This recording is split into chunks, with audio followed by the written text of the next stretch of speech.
Haaya akkam jirtu kabajamtoota daawwattoota keenya nageenyi koo kan jaalalaa kan kabajaa bakka jirtan maratti isiniif haa ta'u akkam jirtu nagaa keessanii nuyi nagaa keenya galanni waaqayyoof haa ta'u har'a immoo turtii waggaa 8 booda shurrubbaa dhaachuufin jira.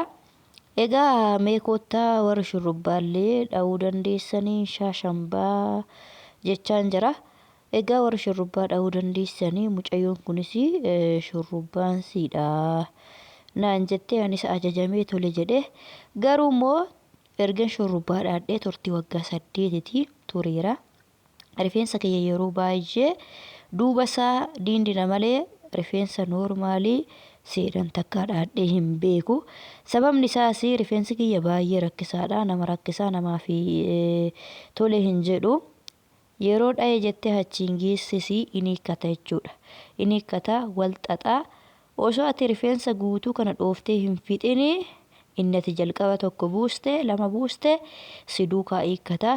Kanumarraa kan ka'ee namas hin rakkisu ofiifis hin rakkadhu jedhee rifeensa kiyya amalasaa hiikadhuma yeroo baay'ee hiikadhuma barsiise. Har'a immoo akka carraa ta'ee anis baay'ee tokko dhaachuu barbaadetanii mucayyoon kunis rifeensa keessiifannaa naan jettee itti kaane garuu akka ishii yaaddee itti kaate miti rifeensi kiyya baay'ee rakkisaa jira. Ani beekee hin dhaadhuu si rakkisaa jennaani nan yaalaa wanta fageenya irratti sodaatan osoo hin taane yaalanii bira ga'anii waan yaalan wayyaa nan yaalaa yoo na dideef immoo nan dhiisaa jettee jalqabde. Egaa mee jalqabde haga xumuraatti inni damoo hin dhahamu kan jedhu walumaan laallaa. Inni kan biraa immoo jalqabaa yeroon baradhu yeroon kutaa tokko daa'imummaa kootii kaasee akka kutaa 8 baradhutti rifeensa kiyya shurrubbaa quxuxurii nan dhaadha ture. Egaa adeemsa keessa immoo turtii kutaa tokko kaasee aga 8 elementarii baradhutti rifeensa kiyya dhaachaan ture. Shaasha shambaa gochaan ture shurrubbaa jechuudha yeroon baadiyyaa jiru. Garuu elementarii baradhee gara kutaa 9tti gaafan darbu magaaluma nama keessa jiraadhu kana walisottan darbee kutaa 9 fi 10 achitti baradhee yeroo sana rifeensa kiyya magaalatti waan hin galee fi baadiyyaatti gaa hiriyoonni koo gooddanyoonni koo rifeensa naaf dha'u. Rifeensattis dhaachuudha shurrubbaa jechuudha qarshii hin kanfalu akka barbaadetti nan dhaadha ture baadiyyaatti. Garuu immoo elementarii fixee yeroo egaa haayiskuulii kutaa 9 magaalatti darbu namni rifeensa koo naa dha'u hin dhabame.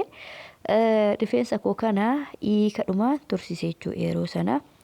Utuma akkas jedhuugaa kutaa 9 fixee kutaa 10 immoo fixee waggaa 3 jechuudha magaalaa kana keessa waggaa 3 taa'ee haga waggaa 3 turtii waggaa 3 keessatti rifeensa kiyya hiikaa yeroo tokko maallaqa yeroon argadhe nan hojjechiifadha.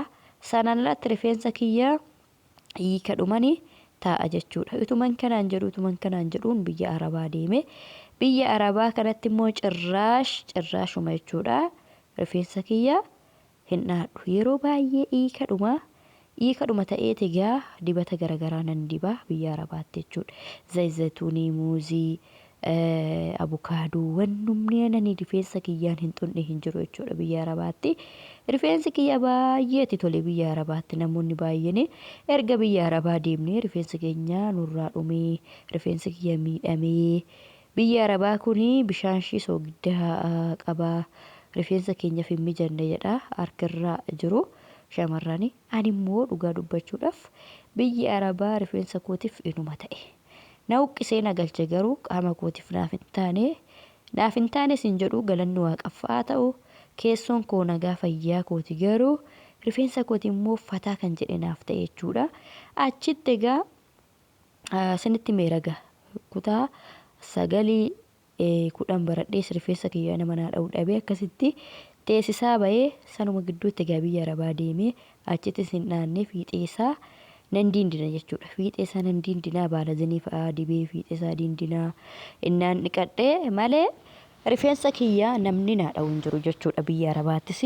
Biyya Arabaatti immoo waan isin garramu ijoollee Itoophiyaa Manina hojjedhu hanuma qofaadha jechuudha hojjettuuni akka biyyoota bira fakkeenyaaf Dubaay nama lama nama sadiinuu kan hojjetu hin jira garuu immoo Beerut waan akkasii miti. Sarratanya tokkodha Beeruti tokko fuudhuuti kanfalti. Egaa Beerut maallaqa akkan qabne hundi keessanuu hin beektu. Achitti gaarii feessa kiyya akkanumatti hiikaa ture erga moon deebi'ee gara Itoophiyaa galee kunoo ji'a torba keessan jiraddan Itoophiyaa galee jechuudha. Garuu immoo rifeensa kiyya guyyaa har'aa kun akkanatti mucayyoon siifannaa jettee sumayyuu kun akkuma viidiyoo kana keessatti argitan ni didaa ni jalqabdii ni iitti kan ishiin immoo dhooftee achiin geesse deebi'ee ishiidhuma wajjin harkuma ishii duukaa hiikkachaa jira. Mucayyoon rakkattee waan gootu dhabdeen immoo dhiisii bakka dhiisii kanattis yeroo hin gubnu dhiisi jechaan hin jira hin dhiisu jettee mucayyoon immoo xiiqii keessa galtee jirte jechuudha. Dhugaa mee ilaala miira ishii fuula ishii ilaala jechuudha xiiqii keessa galtee har'uma shurrubbaa kana dhayee si agarsiisu malee hin dhiisu naan jettee jalqabumaan immoo itti himanii yeruma ishiin jalqabdu rifeensi kiyyaa inni kataa wal xaxaa inaartaa nasinaarsita dhiisii jennaan lakkinaan jettee jalqabde amma gaa waan ishiin gootu hin beeku. Faashiniin immoo siidhaa jechaa jirti. Faashinii fuulduraa wanti akka faashinii wayinaadhaa jirti.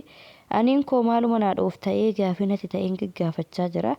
Faashiniin siidhaa jetti garuu ani yeroo baay'ee innaan biyya jiru gaaduraatti sana quxuxuriidha kan hin dhaadhu. Quxuxuriin ala waan biraan dhaadhu innaa biyyaa sana quxuxurii maqqoofan dhaadha. Amma fegaa kun akkas na goggootee jirti narraa bareeda narraan bareedu wanti hin beeku hin jiru. Shurrubbaa dhahachuun illee bareeduma rifeensi yoo namaaf jaalate yoo namaaf taa'e haaluma gaariidhaan rifeensa ofiillee kunuunfachuudhaa fi dibata garaagaraallee yeroo dibannu baay'ee tokko shurrubbaatu dhahatanii namatti tola.